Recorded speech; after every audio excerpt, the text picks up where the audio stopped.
Hello and welcome to another episode of Tech Talk, a program that educates and enlightens you on technology. Today, we'll be talking about cybersecurity. In a bid to give you adequate information on all you need to know, we'll be discussing with Dr. Stanley Ndukwe, CEO of SmartSoft Projects Limited and Broom Publishing London, who is also a lecturer at the National Open University of Nigeria. And as always, we'll bring you tech tips. My name is Dr. Yakubuzala. You're watching Tech Talk.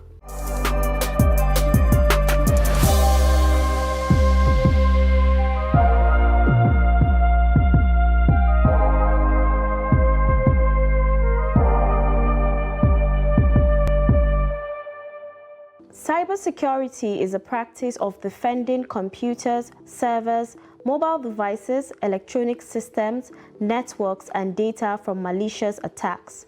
It's also known as information technology security or electronic information security. The term applies in a variety of contexts, from business to mobile computing, and can be divided into a few common categories. They are network security, application security, information security, operational security, disaster recovery, and end-user education. The global cyber threat continues to evolve at a rapid pace with a rising number of data breaches each year. All of these factors combine to create a cyber threat landscape in which companies face more significant cyber threats than ever before. Medical services, retailers, and public entities experience the most breaches, with malicious criminals responsible for most incidents. Some of these sectors are more appealing to cyber criminals because they collect financial and medical data, but all businesses that use networks can be targeted for customer data, corporate espionage, or customer attacks. With the scale of the cyber threats set to continue to rise, global spending on cybersecurity solutions is naturally increasing. In 2022, cyber attacks rose 38% over the previous year. As cyber threat actors refine their techniques, attacks will grow even more common and companies will face novel and more dangerous cyber threats. According to Cybersecurity Ventures, the cost of cybercrime is predicted to hit $8 trillion in 2023. As companies deploy new IT solutions and technologies, they introduce new security risks. Cybercrime is growing increasingly professionalized, resulting in more numerous, subtle, and sophisticated threats. Cyber threat actors are constantly working to design, build, and evolve solutions to bypass or overcome the most advanced cybersecurity solutions. Despite having one of the strongest data protection policies in Africa, Nigeria's enforcement and disclosure practices remain dangerously broken. In March 2023, the Nigerian government, through the Minister of Communications and Digital Economy, Issa Pantemi, in a statement issued by his spokesperson, Uwa Suleiman, announced that it recorded a total of 12.9 million cyber attacks originating from both within and outside Nigeria during the presidential elections. The minister said in the roundup to the 2023 general elections, threat intelligence revealed an astronomical increase in cyber threats to Nigerian cyberspace. Threats to public websites and portals averaged around 1.5 million daily, but the figure skyrocketed to 6.9 million on presidential election day, the minister said. In order to ensure a secure cyberspace, the Nigerian Communications Commission (NCC), being the nation's premier communications regulatory agency under the Federal Ministry of Communications and Digital Economy, is mandated to work with all stakeholders to ensure a secure cyberspace that is safe for the operators and consumers of communication services and infrastructure in Nigeria.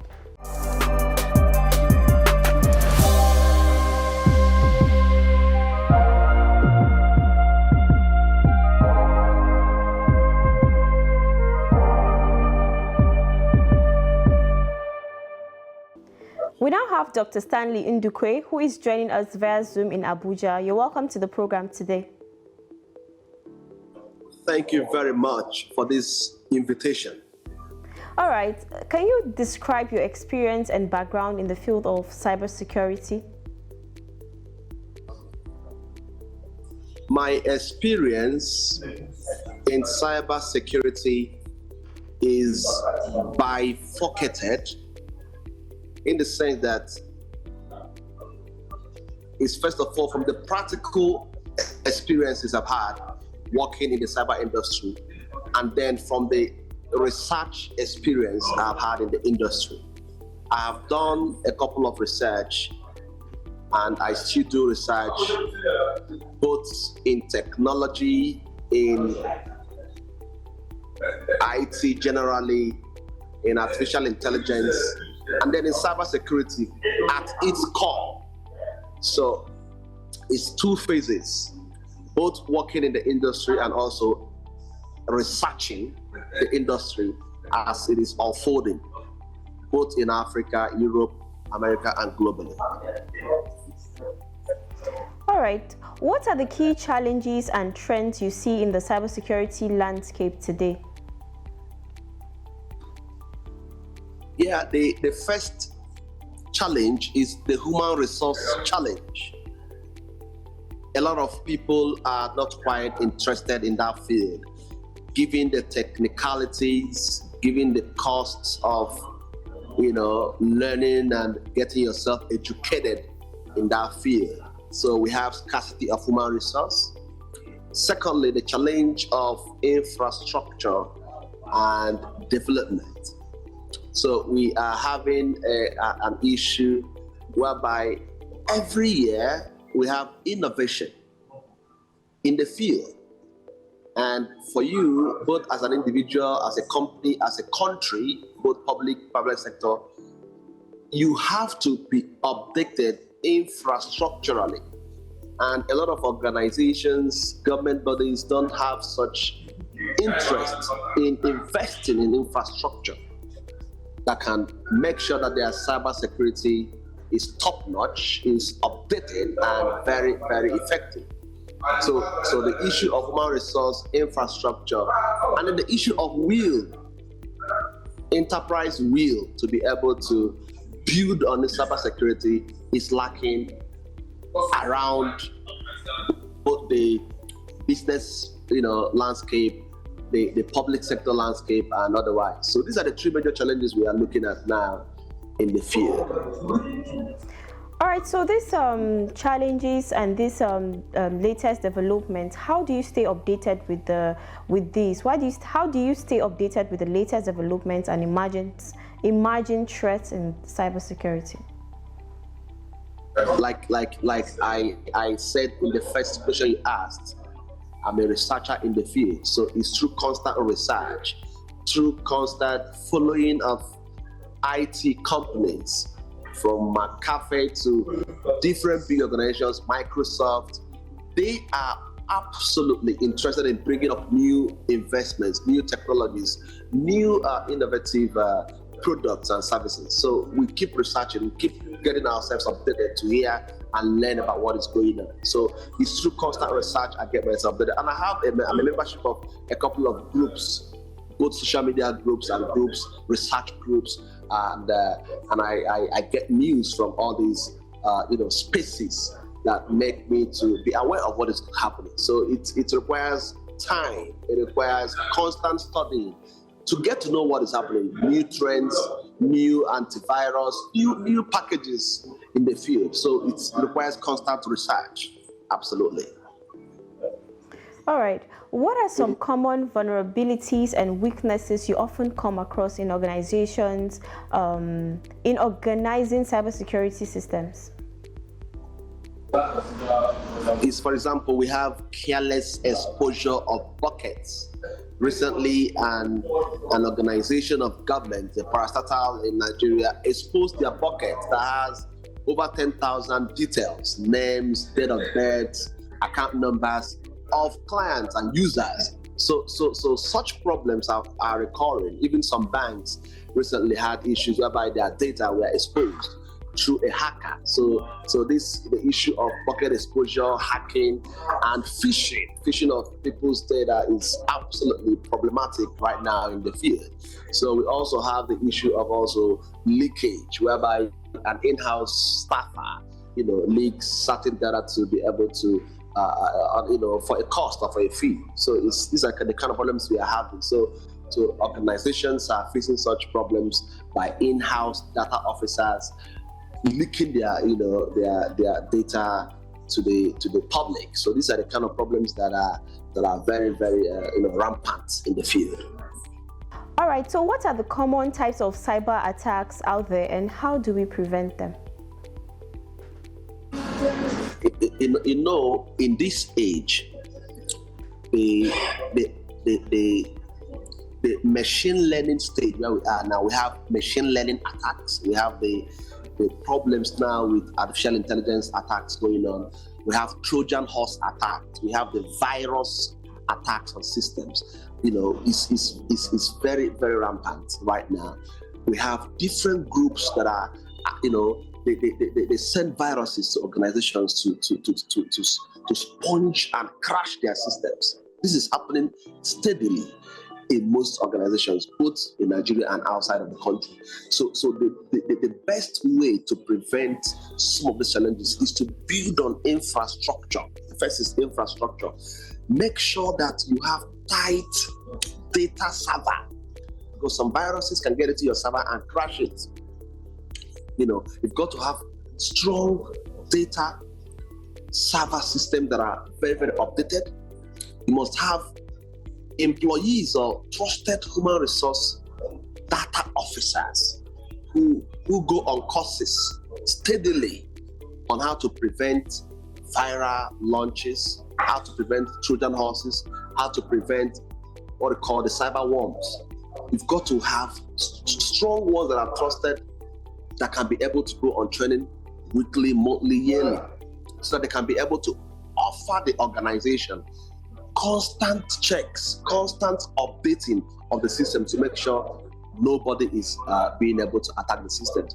The issue here is with cybersecurity. It deals with not just to protect, it also deals to what we call risk assessment, whereby your data officers, they have to assess the systems quarterly against attacks, against viruses, against the cyber criminals, against hackers. These are the major attacks people have. So they must do risk assessment. Is this particular system, database system you have, is it risk? Is it hacker proof? Is it virus proof? These are the problems. How is your SSL? Is it strong enough to withstand an attack? What kind of power do you have? What kind of system? What kind of power supply do you have to the server, to the systems? There must be strong power system channels that are strong enough to prevent any form of attack. So if we can be able to build on infrastructure to make sure that your systems are the best, then get human resource data officers that are reliable, that are doing training steadily, and make sure that the servers are checked. Then also another issue is to also have a strong ecosystem, a strong government, a strong regulation, because cybersecurity regulation in the country, in Nigeria, for example, is not solid enough. Since it's not solid enough, it means that in the event that an organization is hacked and the security system, they are not able to catch or penalize these people, the challenges will continue. People will still continue to hack. So there should be strong regulatory bodies working day and night to make sure that people who are involved in cybercrime are punished severely. These are the kind of steps that can be taken to make sure that people who are managing the organizations who have data are protected and are also can be able to be trusted also. The public can trust them to be able to give them their data.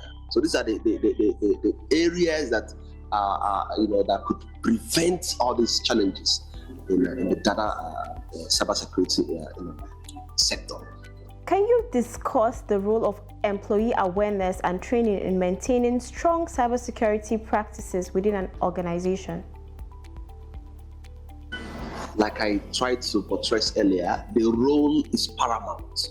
It is very central to the sustainability of cybersecurity in any country, in any organization. There should be constant training, because there's what we call creative destruction. In cyber industry, every year, every month, new businesses are coming up, new trends are coming up. They are building, creating new viruses, creating new systems that will destroy the current one, that will make the current one invalid or not strong enough. Training will equip those staff on the latest cybersecurity infrastructure that can help their server, help their system to be strong, to be very much effective. So training will close this gap. The level of illiteracy, cybersecurity illiteracy, is high, is massive. You see people that expose their ATM cards, people expose their organization's data because of carelessness. So they need proper training. I have designed a program recently called Data Officers Course that will help a couple of IT staff to understand how data is managed, how data is absolutely organized and stored, so that it can be safe both in the cloud or when you are using normal hardware. So the training is as you mentioned, is very key. People need to be informed, updated, because of by tomorrow onwards there will be a new project, a new artificial intelligence or tech software or project that could massively make your protection redundant or not working effectively. So such training will help the organization to equip itself, protect itself in this data economy. This is the data age. We are in the post-pandemic economy. Right now, the pandemic has taught us to be able to work remotely. People can work, use Skype, use Zoom, use Google Meet. People are actually working from home. Some of these data officers need training to improve their work environment, protect people's information, data, and make sure that when they transfer it, when they send it, or use it within the infrastructure, is much more protected. So training is key, is important. Possibly, I suggest that every 3 months, organizations should be able to organize such programs, both those in the media, those in the IT industry, those in the oil industry, telecom industry, education industry, different industries. There's need for training on cybersecurity and the IT space generally. All right. What are the biggest cybersecurity challenges specific to Nigeria, and how do you address them? The biggest one is the problem of infrastructure. That's the biggest. I lived in the UK for quite a while, worked in the education sector. I realized that out there in Europe, they are interested in the best infrastructure, the best server systems. We know that no matter how big, how good you are, you could have problems once in a while. There was a time Facebook closed down like almost 6 hours. People were absolutely panicking so that their data will not be exposed. But within 6 hours, it was restored. There was a period in Nigeria here whereby a bank had issues. Nobody could access their data. Nobody could access their funds. It took 3-4 days. The banks could not even address the issue. They could not even talk to customers and tell them, this is exactly what is going on. Look at what we are doing. Look at what is happening. They couldn't even apologize or say the truth about their infrastructural decadence. The cybersecurity infrastructure in Nigeria is still at its lowest. So there's need to invest in infrastructure, get the best infrastructure, and not just buying from China or India. Train Nigerians who can be able to build localized infrastructure. Nigeria can build it and ensure that it is made for the Nigerian system. That's not that when we buy from abroad, they could have ways to leak our data, collect our data.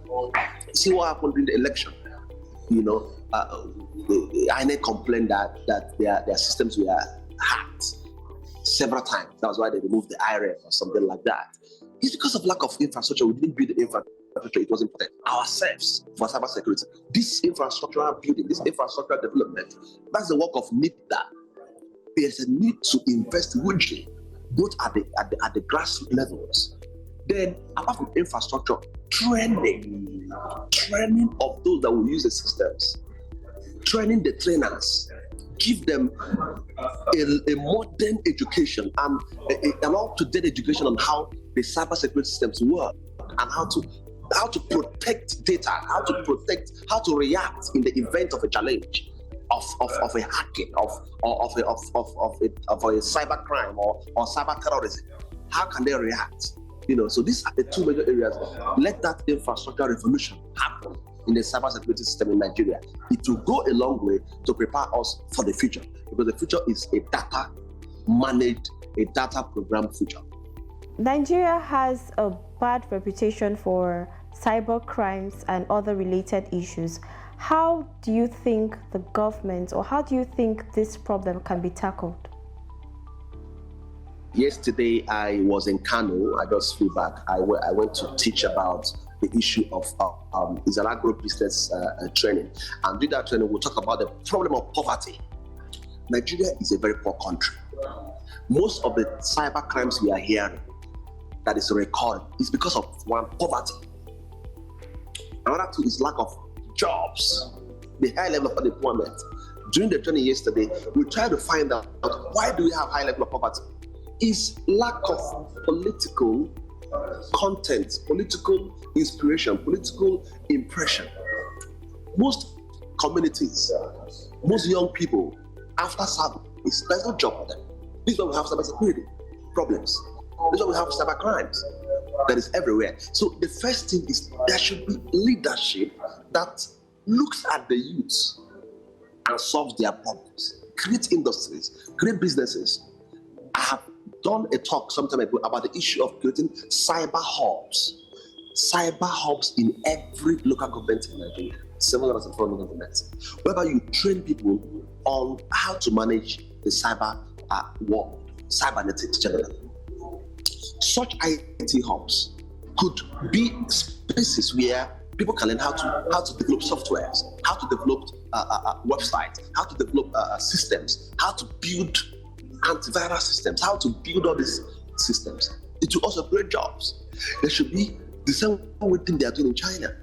The same thing we are doing in India today. India has developed their IT infrastructure, their IT space, their IT ecosystem that it is robust. Most powerful IT companies are managed by Indians.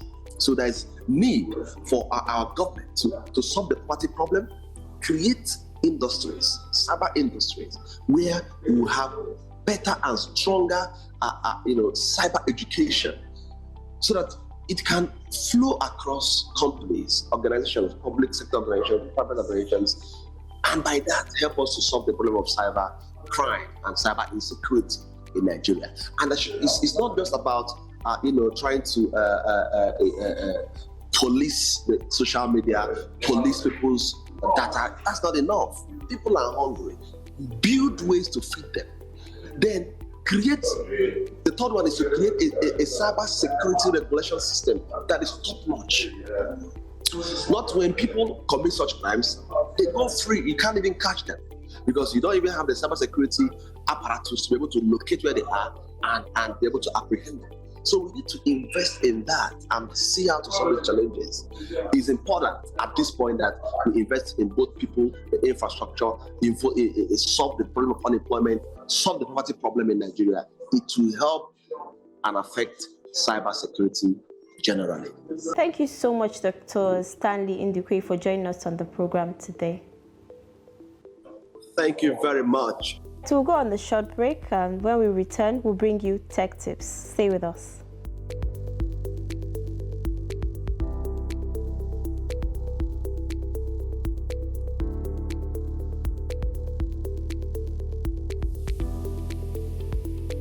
Today on Tech Tips, we'll be learning cyber safety tips. Step 1, update your software and operating system. This means you benefit from the latest security patches. Step 2, use antivirus software. Security solutions will detect and remove threats. Keep your software updated for the best level of protection. Step 3, use strong passwords. Ensure your passwords are not easily guessable. Step 4, do not open email attachments from unknown senders. These could be infected with malware. Step 5, do not click on links in emails from unknown senders or unfamiliar websites. This is a common way that malware is spread. Step 6, Avoid using unsecure Wi-Fi networks in public places. Unsecure networks leave you vulnerable to man-in-the-middle attacks.